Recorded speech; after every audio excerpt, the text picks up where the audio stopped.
Almost Happy New Year, everyone.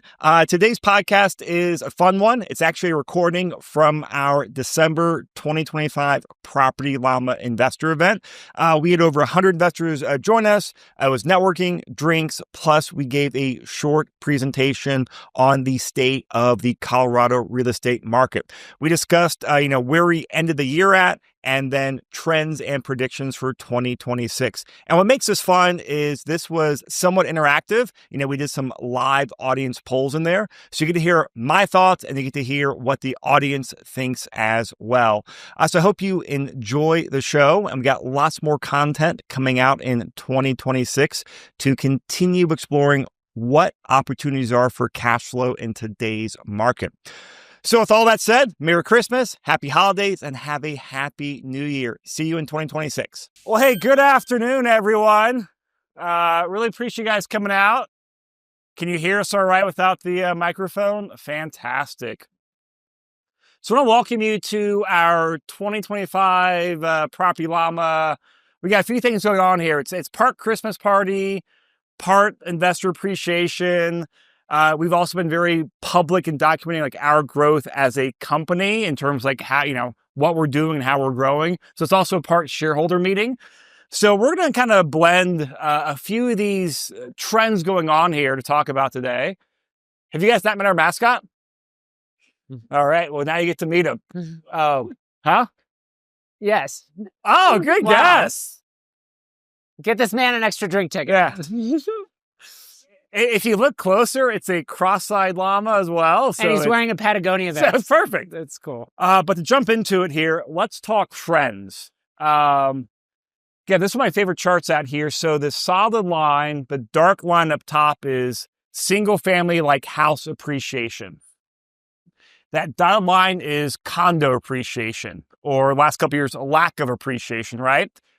So we can see here since 2008, to base about 2022, we had that huge run up. And then 2022, what happened? Rates started going up along with a lot of expenses as well. So you can see we're having a very divergent market right now in Colorado.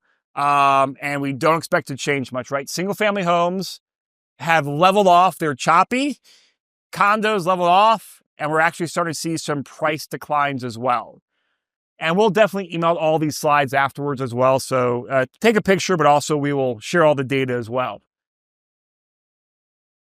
So here is a picture of Colorado Springs, right? Most of us invest in Denver. Second biggest market is Colorado Springs. So what does Colorado Springs do? It follows what Denver does. You can see almost the exact same pattern. Single family homes here on, your left, have gone up dramatically. They have leveled off and they are appreciating very gradually right now. Condos looks like it's flatlined, but I would not be surprised if Colorado Springs condo prices start dipping here next year or two. Mine has. Richard's has, right? He has a few places down in Colorado Springs area. But what happens here is Colorado Springs, along with Pueblo, along with Northern Colorado, along with the mountain markets, they basically all lag Denver between 1 to 3 years historically. So here's a price appreciation chart for Pueblo on your right, Denver in the center, Colorado Springs on the left. All extremely similar patterns, just with the other markets having some slight delay. So that is really the residential, right? We have residential real estate, and then we have commercial or really, multifamily is a lot of us invest in as well and follow. So this is a CoStar screenshot here of supply and permits pulled, or actually not permits pulled, under construction units. So this yellow line, which might be hard to see, that's the starts. That's actually people starting to build. That blue line is units under construction. So you can see here in 21, 22, 23, big supply wave coming online. And now we're starting to see that supply wave dip, and it's continuing to trend downwards as well. And you can see the starts have essentially, very close to zero. And of course, that's a leading indicator for, hey, you have to have the start to have under construction. So under construction will continue to fall as well. But what that's done is we've had a massive supply of multifamily market the last couple of years, and that is driving a lot of issues we're seeing in the front range. So this is the latest data. We have absorbed about 9,400 units, and this is about a 20% higher than annual average we've had in the past. Now you can see while construction activity is still elevated with 13,000 units, and this chart's a little delayed here, or a little few quarters behind. The blue bar should be about right here is where we're at in terms of like starts. You can see it continues to decline, but it's going to take another probably 6 to 12 months for things to burn off. From all the sources I have followed, the supply wave has been longer than everyone's anticipated. I think a lot has to do with just construction's obviously been slower, rates have been higher. A lot of things are taking longer. Permitting. So supply wave is just taking longer to build off. So what this has caused we've seen rent cuts. And Denver specifically has been one of the hardest hit metros in the country. Routinely, Austin is ranked like number one the worst, and Denver is usually like top 5-ish, depending on the data source I see. And Austin, of course, looks very much the same in terms of new supply online. Exact same situation. So what's happening here, we have all these Class A multifamily coming online, lots of supply. Now, while they are not dropping rents on paper, they're giving away like 3 or 4 months of concessions. So it's a way where they can kind of keep their rents where they want on paper. But how do you compete with a $3,000 unit that gives away 4 months worth of rent? Well, that's effectively like a $24 a month worth of rent, right? So there's ways to manipulate the rent, and that pushed downward pressure on the Class B, Class C. Anyone own like workforce housing multifamily right now? I can't be the only one, right? Like, yeah. It's tough right now, right? It's like an 8 or 9 cap. Yeah, rents are down and expenses are up. So the good news here is that it looks like occupancy is going up. And then if occupancy starts going up, hopefully like our rent decline is over. Now, I think this will be very choppy. So this green area is the occupancy. That dark line is, kind of like average rent in place. So you can see here, this goes through second half of 2025. So we got 1 quarter's worth of data. I think 2 quarters starts being a trend, right? So once we get the Q3 data, if we see occupancy continue to increase or stay the same and rents increase slightly, I think that's an incredibly good sign right there. All right, who brought their crystal ball? All right, at least one person did. We gotta get more drinks going for the crystal ball stuff. So what I wanted to do here, I like having interactions while we come to live events and talking with people, is we've got 4 or 5 questions up here. I put my thoughts down. Rich can give his thoughts if he disagrees. Before we do, I just kind of want to take in consensus. Condo prices. So this time next year, so December 2026, who thinks condo prices will be higher? We got 3 people saying 4? All right. Who thinks they'll be the same? Who thinks they'll be worse? Yeah, all right, we got some optimists in this room here. I think condo prices will decline. I think we are still declining. Paul, what was the last condo transaction you did?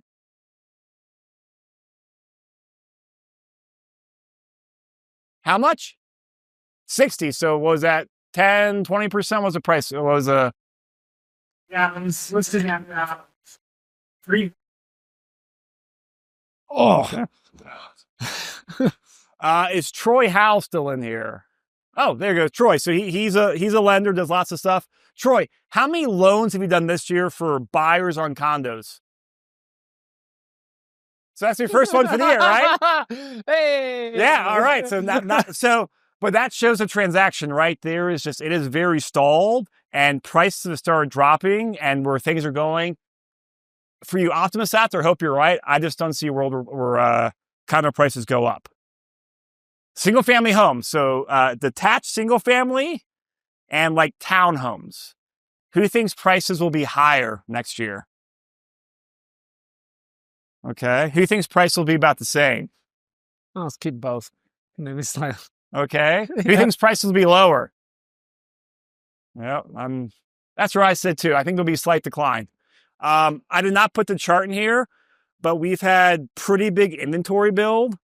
In 24, we were growing like 50% inventory growth over year. Like, so, hey, we had 4,000 units in January, or so April 2023. There were 8,000 units, or, 50% higher, 7,000 units in 2024. This year, we're probably growing like 10 to 20% month over month in terms of like inventory building. So the inventory is still growing, but not quite as fast. And rates aren't really dropping. I know they dropped marginally the last few weeks, but nothing that seems to be significant enough to like bring a buyer wave back online. So my prediction is a slight decline. I was a slight increase. I mean, personally, my neighborhood has gone up a little bit in terms of recovery. Yeah. So I don't know. Now, of course, it all depends, right? What part of town you're in, the asset class, all that. Yeah. I'm just talking like high level, Denver Metro. What about multifamily? Who thinks prices will be higher in a year? Who thinks prices will be about the same? Who thinks prices will be lower? There, okay. Oh, yeah. I think prices will continue to climb, but I think we're getting pretty close to the bottom. Well, and there was a Wall Street Journal article this morning that's getting a lot of attention, even outside of real estate, where they said that institutions specifically are seeing that it's like very, very affordable asset class at the moment. And so, I mean, when the institutions start talking about that and making buys, that's usually a first mover thing. Like they were a lot of the first movers in single family homes during the great financial crisis was when they started buying. Stuff was near the bottom. So, And there's some anecdotes. Like I think there's some really good buying opportunities right now. Like, Denver, and I should say Colorado Front Range in general. I mean, I've seen some stuff trade, and this is like, like the 10 to 50 unit type range. So kind of like small multifamily. They're trading at 2017, 2018 prices, which is nuts to me, right? Well, dude, and $100,000 a door. Well, yeah, C class is literally like a 9 cap. Well, in Denver, so there are some. I think I agree with you guys. I think price will continue to decline, but I think we're getting near the bottom. I think it'll be a couple years of very choppy bottom in terms of prices and rents and operating issues. But I think price will continue to decline. What about rents? And of course, this is overall, right? Rents overall. Who thinks rents will go up next year? All right. Who thinks rents will be about the same? I think who thinks rents will be lower? Hugh, come on, man. Yeah. We got Mr. Pessimist over here. Yeah. I think rents will see a very, very small slight increase. Now, I was thinking about this earlier today. Depends how long the supply takes to come online here. So in a year, I might be eating crow. But that's my one positivity on there. I think rents will have a very, very slight increase on there. All right, so let's move to this section of the presentation about what cash flows, right? No news to anyone. Rates are going up in 2022. The market just fundamentally changed, right? How deals pencil out, the playbooks we know, how we go out there and get a good return in terms of cash flow and growth. Everything has changed, become a lot harder, and things are not going back the way they were. So here's a couple of very simple high-level things. And this is, what we look at as, investors. I get the really good position if I get to talk to a lot of investors, professionals around town between the podcast and just networking in general. Hey, what strategies are working? And this is a very small screenshot for you guys to see about a room-by-room example. So if you want maximum cash flow right now, co-living or room-by-room is a great strategy to do it out there. So high-level numbers on the left here, this is a real client's property from about a year ago. Paid off, 5-bedroom, 2-bathroom, pretty standard house in the suburbs. Cash flow is $11,000 a year. There's some room to increase long-term rents on there, so we get a few $1,000s more, but it's a $1,000 a month type cash flow. This middle column here is saying, hey, you invest about $20,000, $30,000 in the property, and you convert it to, I think we did an 8-bedroom, 3-bath. So we added bedrooms, added a bathroom, and then rented out the rooms to 8 individual tenants. That will cash flow around $48,000 a year. So And this is realistic underwriting. So amazing cash flow going from 12 to 48, right? A 4X. But the problem is you are putting a chunk of money and you're managing 8 tenants. 8 tenants. Yeah. 22-year-old Chris Lopez, be all over this. 42-year-old Chris Lopez, not quite so much. Now, the very far one on here is with a turnkey company called Pad Split. Hey, they go out there, they will handle pretty much all the details. The reno too. The renovation, they got connections. They're effectively like, property management. And they help you go out there and get a co-living. They'll take about 15%, 20% fees all across the board. You'd be cashing about $35,000 a year. So amazing, strong cash flow. Who does room-by-room rentals in here? We got one. That's about what I expected. It's an amazing opportunity. It's just, it's hard to manage. Do you self-manage? How many tenants do you have in the one place? So she self-managed with 3 tenants? But I actually got started because of interest rates. Yep. Yeah, so she's following great strategy, right? No, amazing strategy. Buy a house hack, live in it for a year or two, get some roommates, and then move after a year or two. Great strategy. But it's a lot more hands-on, right? Makes a lot of sense to the market. Now, here was another example I pulled. So this was an early property I bought on your guys' right here, where it was probably like a 10% loan to value rental I had, and just kind of caught, huge equity growth, huge rental growth from buying in 2011. And I did do a 1031 exchange in 2018, and it turned out to... Is that the one that you have now? Yeah, that's the 4-plex I have now. So it's real numbers. So cash flow is over $1,000 a month. So cash flow like 5-6x, growth like 3x. So great trade up from a single family to a multifamily, right? That was the playbook. And actually, we originally wrote Property Llama, the software, to convince people to 1031. Like that was the original game plan circa 2020, 2021. And that's what the model worked. Yeah. On the right here is a similar 4-plex today for buying, and this was not a heavy value add deal I bought. This was just a pretty good deal. Buying today, doing the same numbers, the cash flow will go from like $1,600 on this, rental I had to about $3,000. So a very marginal increase, a lot more debt, a lot more liability with a very small increase. So it used to go from like $2,000 to $12,000. Now it's like $2,000 to $3,000 annual cash flow. Because you can see the LTV is lower because rates they are higher. They probably can't see. Oh, yeah. So read it. Yeah. I mean, basically, LTV can't get nearly as high because cap rates are lower and, your debt costs are a lot higher. So we have to, use a lot less leverage, which means lower returns, et cetera, et cetera. Yeah. So, another example, and a lot of you guys know this in the room here, right, is private lending has become extremely popular. And it's also a very high cash flow, risk mitigated type investment. So we've done a lot of work in there. We invest a lot in there. So this one on the right is that same rental from the room by room example. And then the middle is sell and invest in an income fund that pays about 12%, which is, I'll say around industry average. That far column is invest in the low 20s, like a Dynamo, like a Property Llama, Dynamo Capital type fund where it's 21%. So here's the thing.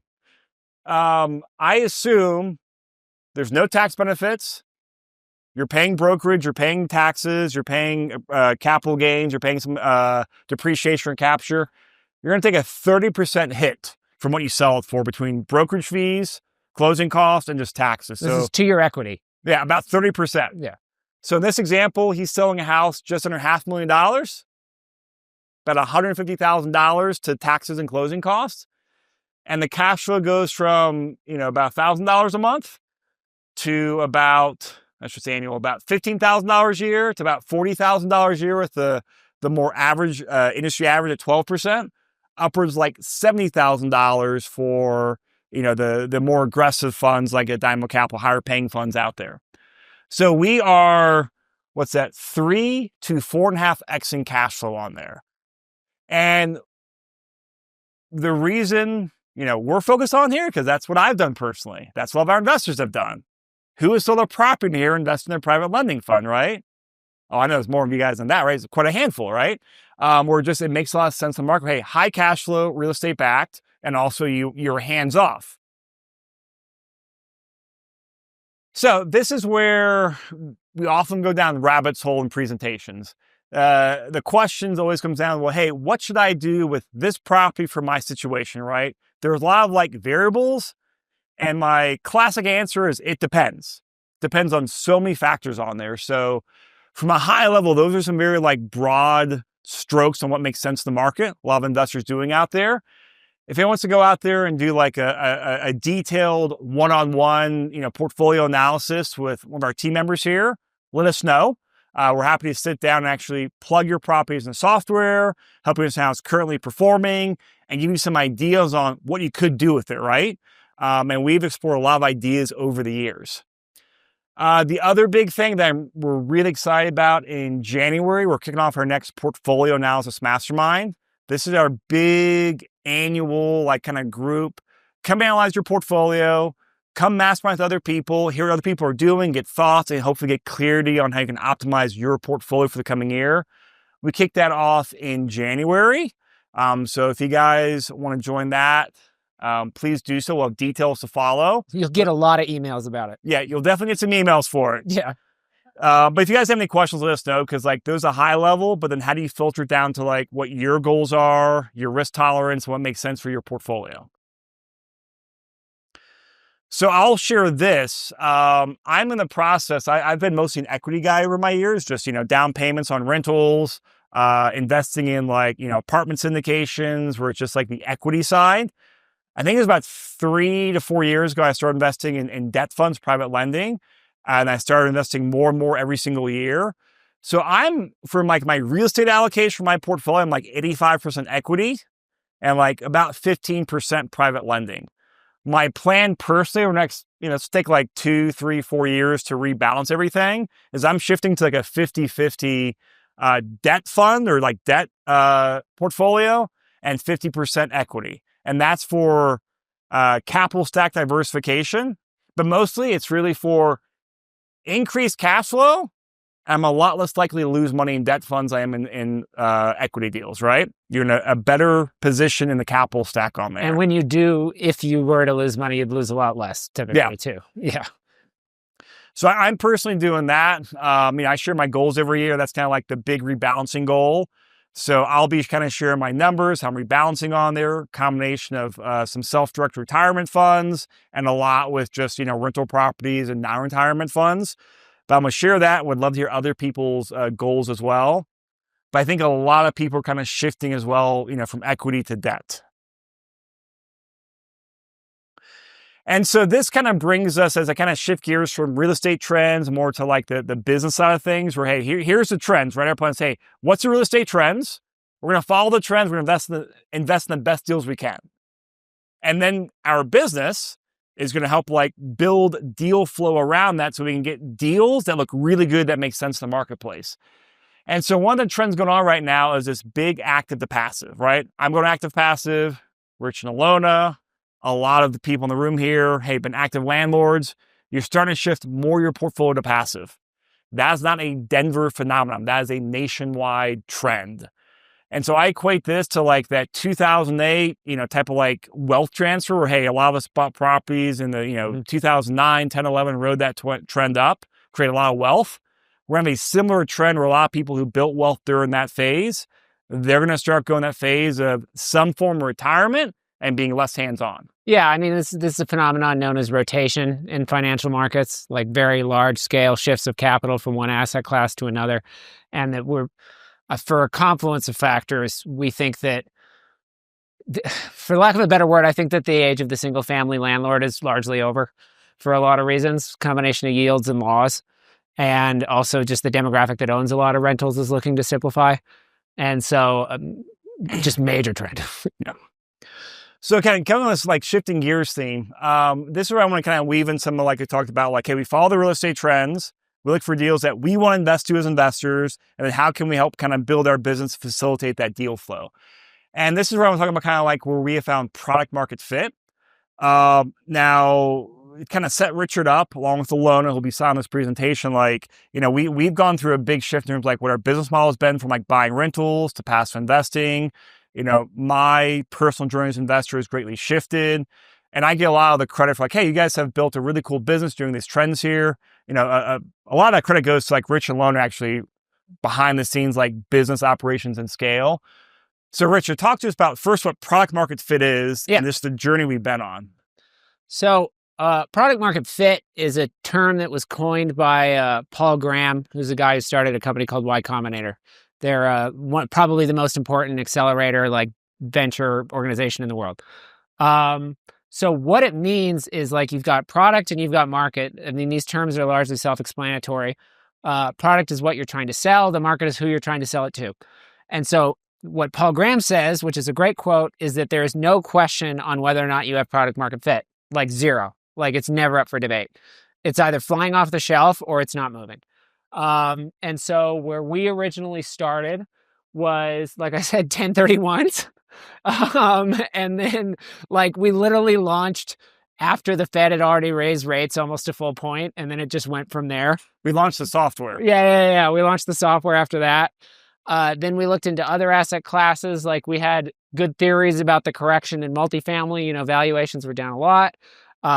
Still think those were excellent buys in terms of a basis, but not a lot of investor demand. We've tried all kinds of asset classes, all kinds of marketing channels. And, you know, here's the thing. What the market ended up buying, which is ultimately what, you know, dictates what we need to do as a company, was people just wanted income funds. And this is like, a lot of you guys know we were affiliated with another group before this. Over the course of our company, we've done like probably a dozen or a dozen and a half funds.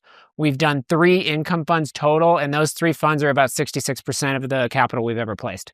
So like very clear, that's what people want. And it's for various obvious reasons. I think that real estate investors like got into this game, myself included, because they were looking for income.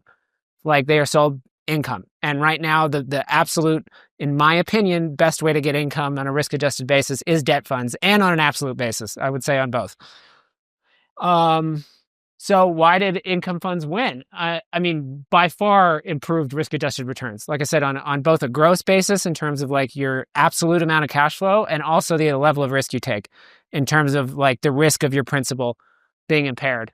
It's also the simplest operational model for us as a company, because unlike a syndication where you've got 90 days to raise money for a deal and then it's gone, debt funds typically tend to stay open for several years. Like we've been raising money for PL Dynamo 1 and 2 for 18 months at this point, you know, and any of our other syndications, you're like, you do all of this marketing, you do all of this awareness building, all of this stuff, and then it's over and then you start over.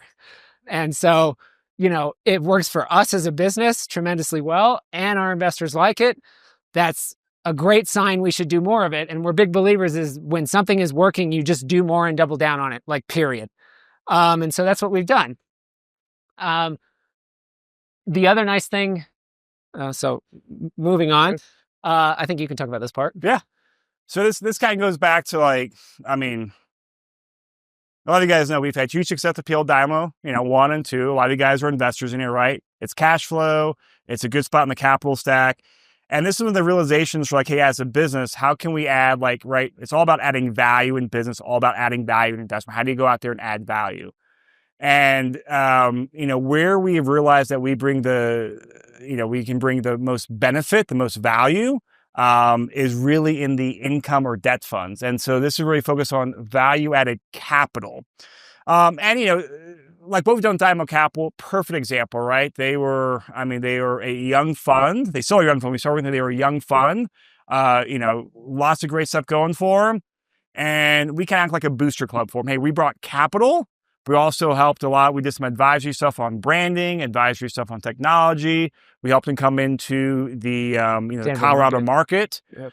Where, you know, with like a lot of the equity deals we've done, the apartment buildings, we've been able to like, you know, bring capital, bring some really amazing deals. But that's kind of like where like our main value proposition ends, where with doing like Dynamo and some other debt funds we're talking with is we can go out there and we can kind of help with brand. We can help with origination. We can actually help improve returns by originating more loans. Because I would view debt funds as much more of like a business.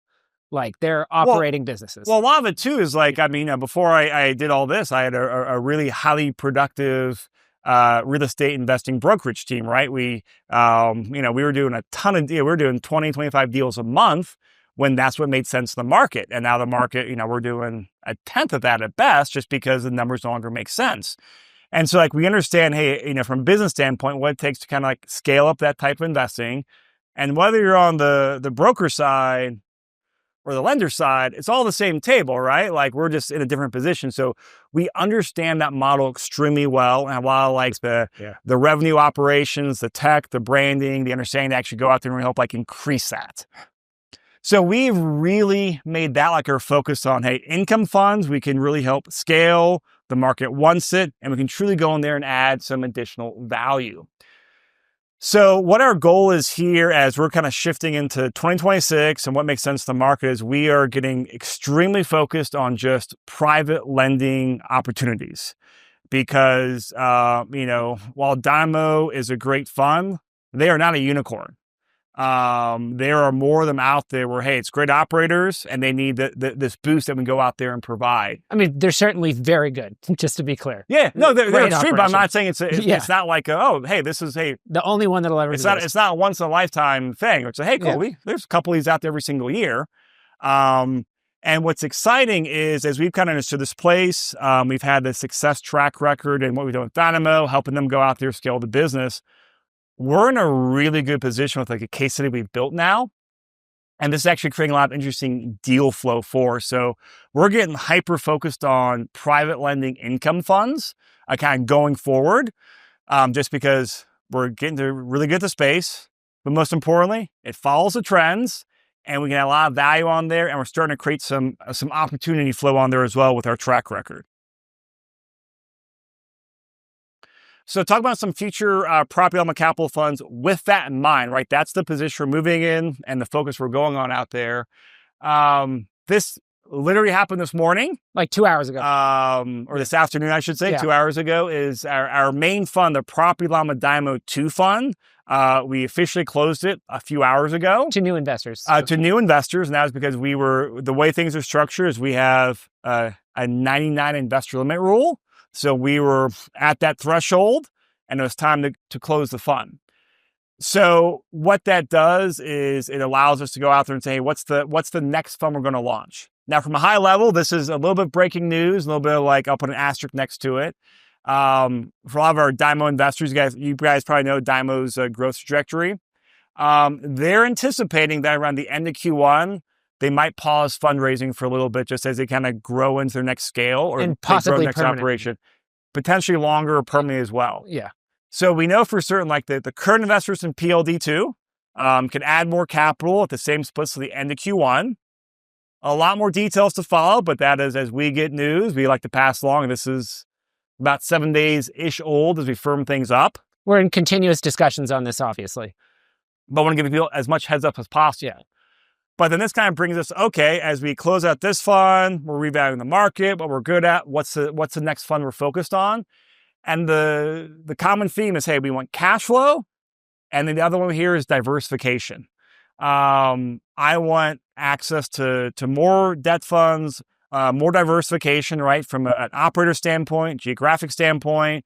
There's so many different parts of like the lending niches out there. Oh, so many. And so our solution is that we are really focused on creating like a diversified income fund is our next fund we're launching with Dynamo Capital being like the anchor in there.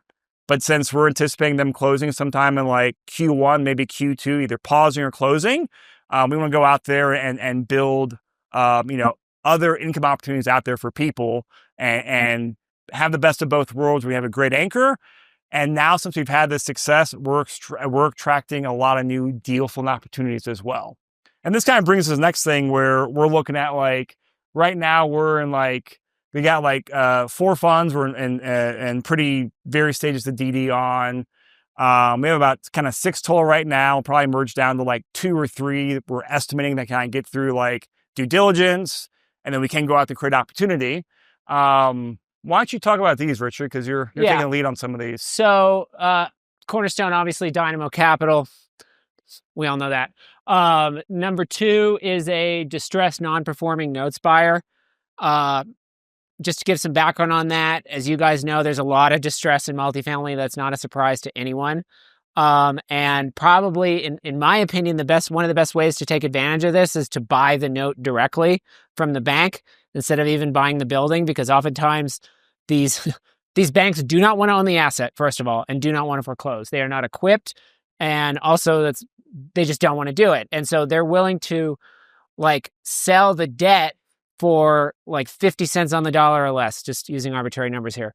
And what that means is that you're essentially, once the equity has been wiped out and once everything is out, like this fund is saying they're essentially acquiring multifamily at like a 12 cap or a 13 cap, and they often either like work it out and force a payoff, do a refinance, or sometimes even operate the assets directly.